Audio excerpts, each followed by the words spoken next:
So Triden Group, a little history. So 5+ years now as a company.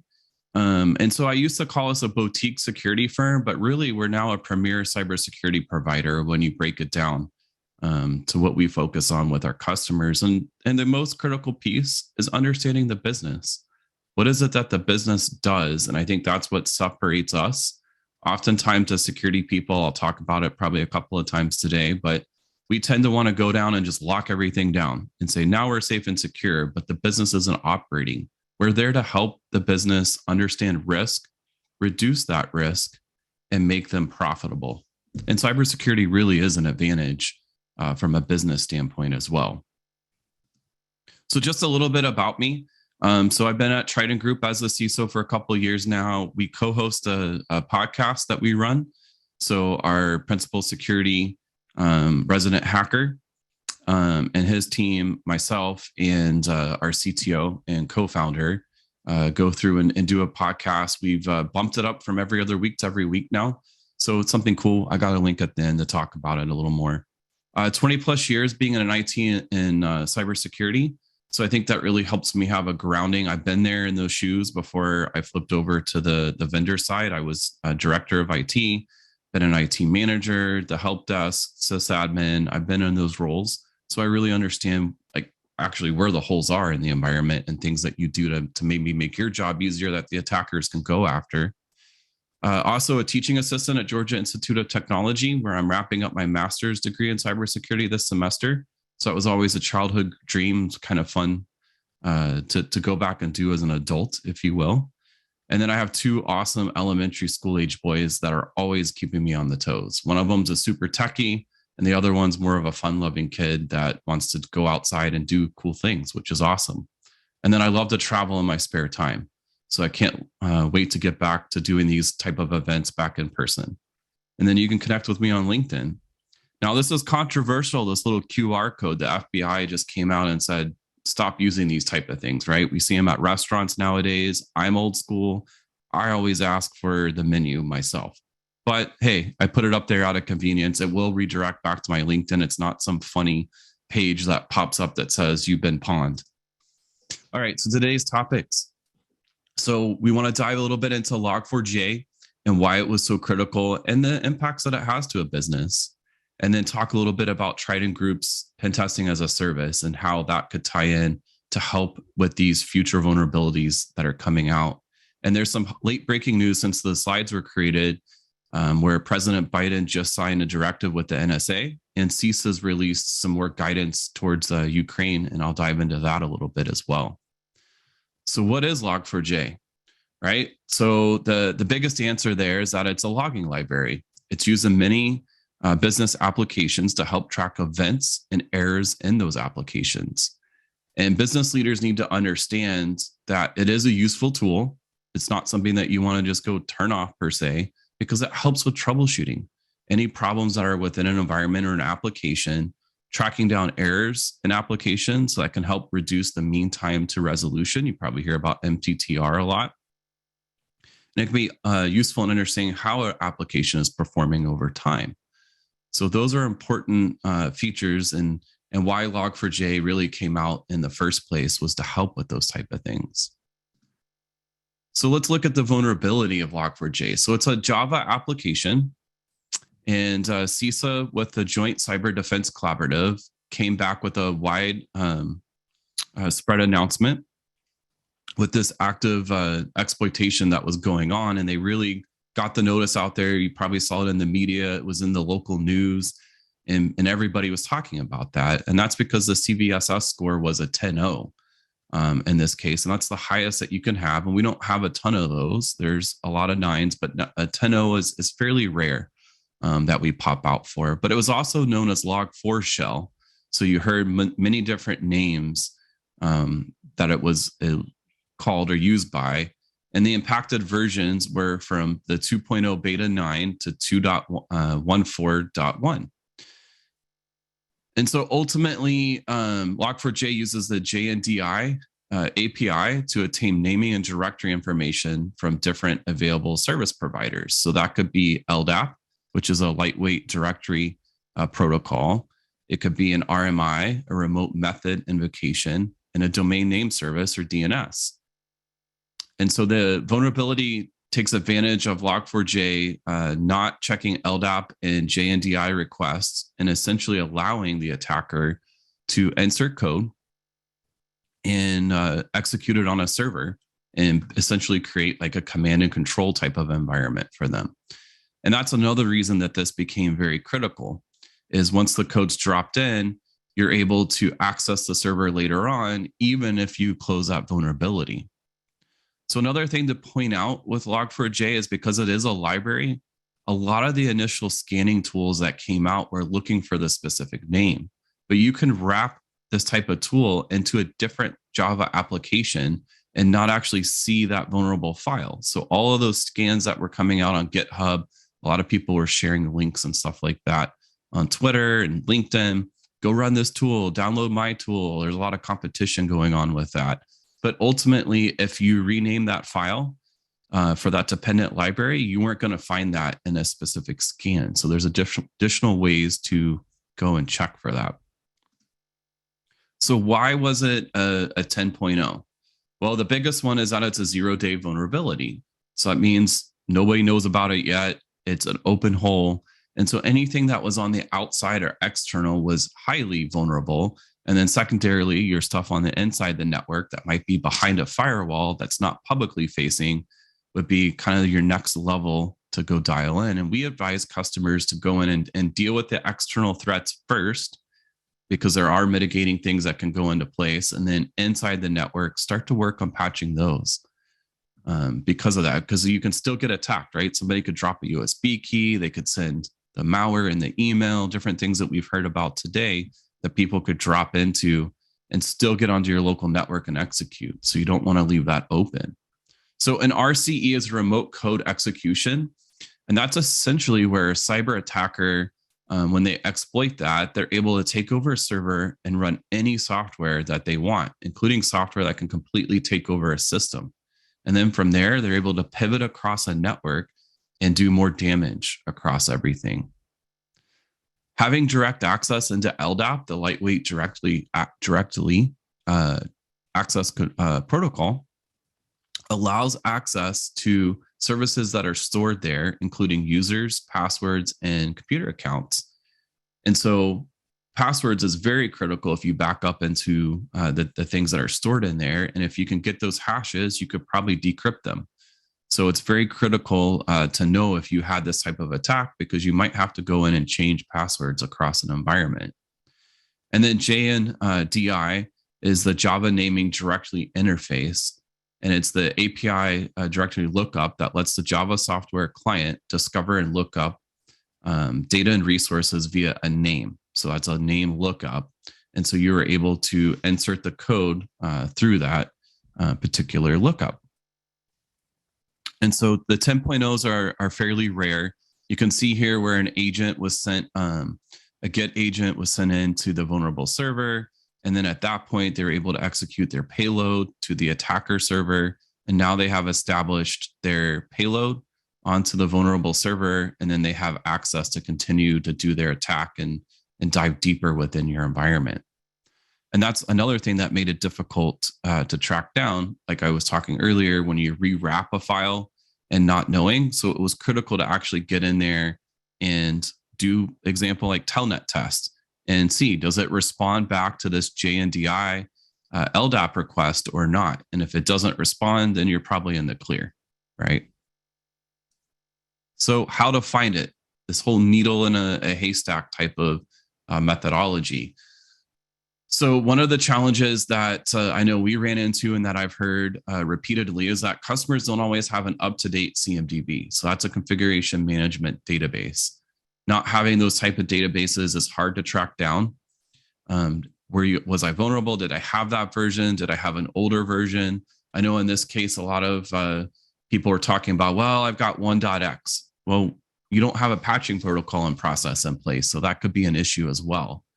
And then it packaged into a lot of third-party software that uses the open source platforms, make it very difficult. Vulnerability scanning.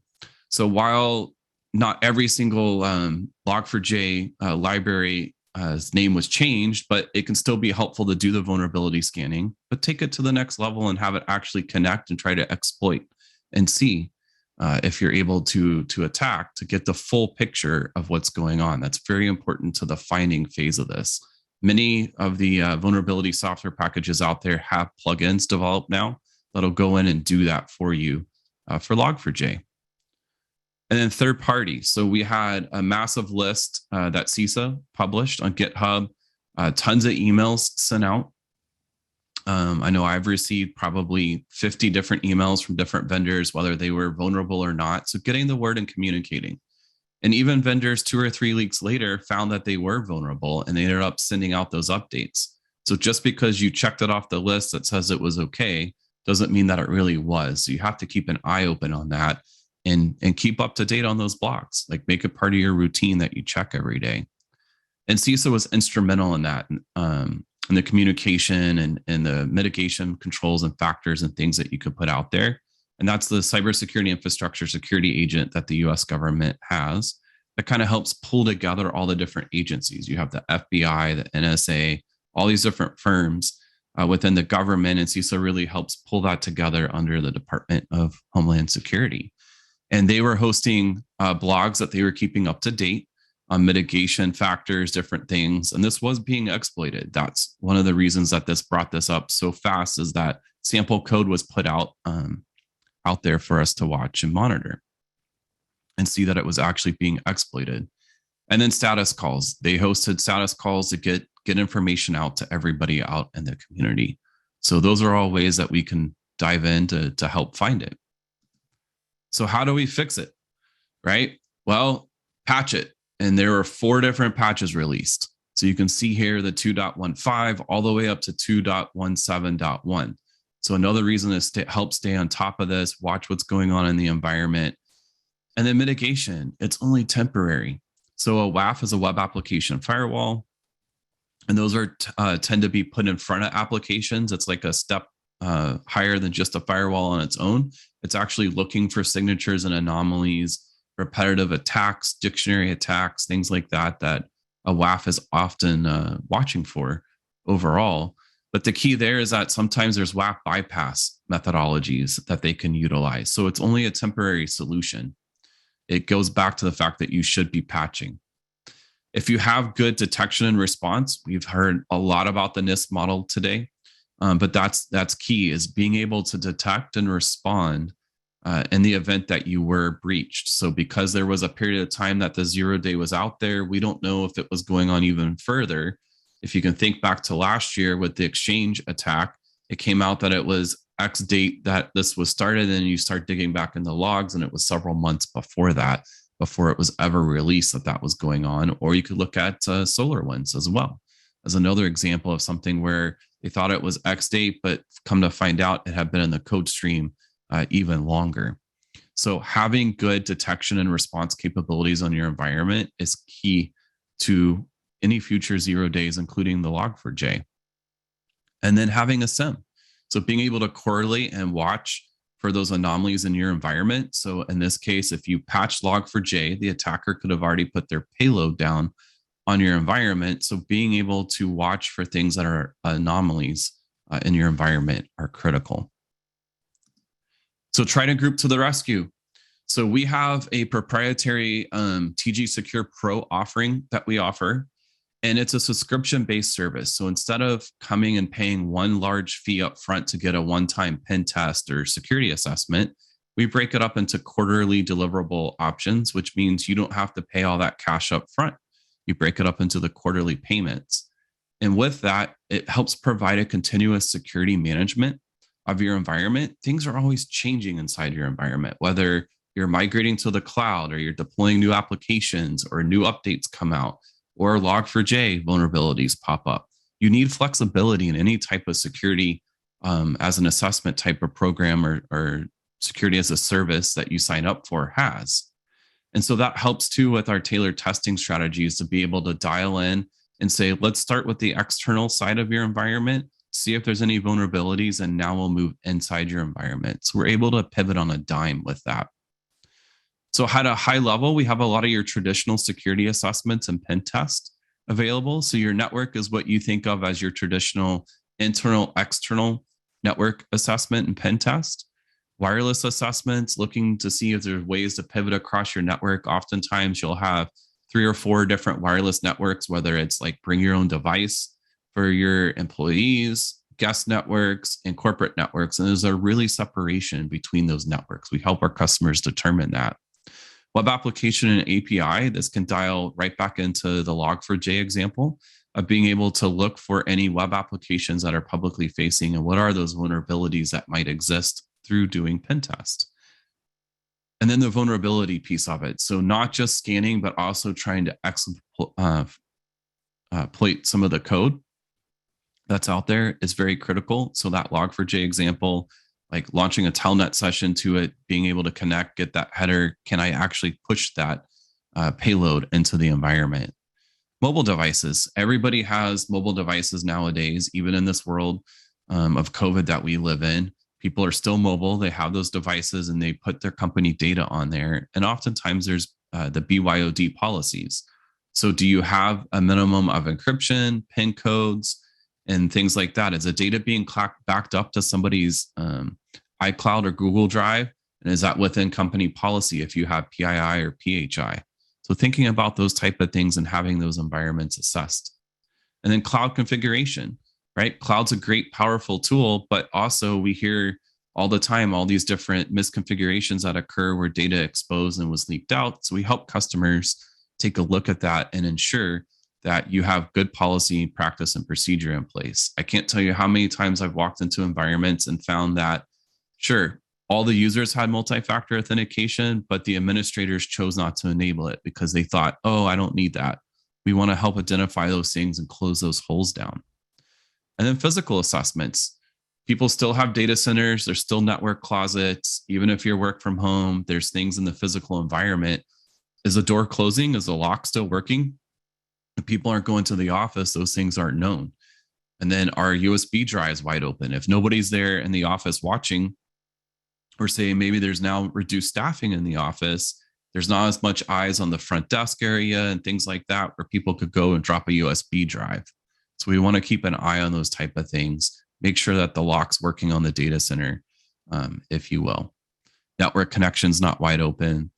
And then IoT, it's becoming such a huge thing out in the networks that we support for all of our customers, all the data and the analytics that people are collecting through all these IoT devices. So it's not just your thermostats anymore that used to be IoT driven. I think that's probably one of the very first things I have. But I mean, now you've got dishwashers, refrigerators, washers, dryers, TVs, all those above things as IoT devices and different sensors within an environment. And then social engineering. It's not just the phishing emails anymore. We're getting text, so smishing, and then vishing. So working at home, you get a phone call and it looks like it's coming from your help desk and you're in a large organization and you don't realize it's not really your help desk calling, right? There's spoofing and things like that that go on. So it's very important to test that from a security standpoint. And then overall security awareness. So I know there's a lot of videos and different things out there, but we can help come in and do a more customized security awareness to your specific environment. And that can be one of the assessments that you choose to do that's tailored to your specific environment. So finally, our pen test staff uses tools that are available to the attackers. Sure, you could go out and buy some expensive tool set, et cetera. That's fine. But are they really utilized like the attackers use? We use these open source tools just like the attackers do. The attackers don't go out and get college degrees or get certified in anything. They just start going at it. So while we do have certified ethical hackers on staff in our bench, it's important to know how to use the same tools that they're using and see how we can leverage those to get into your environment. So that wraps it up today.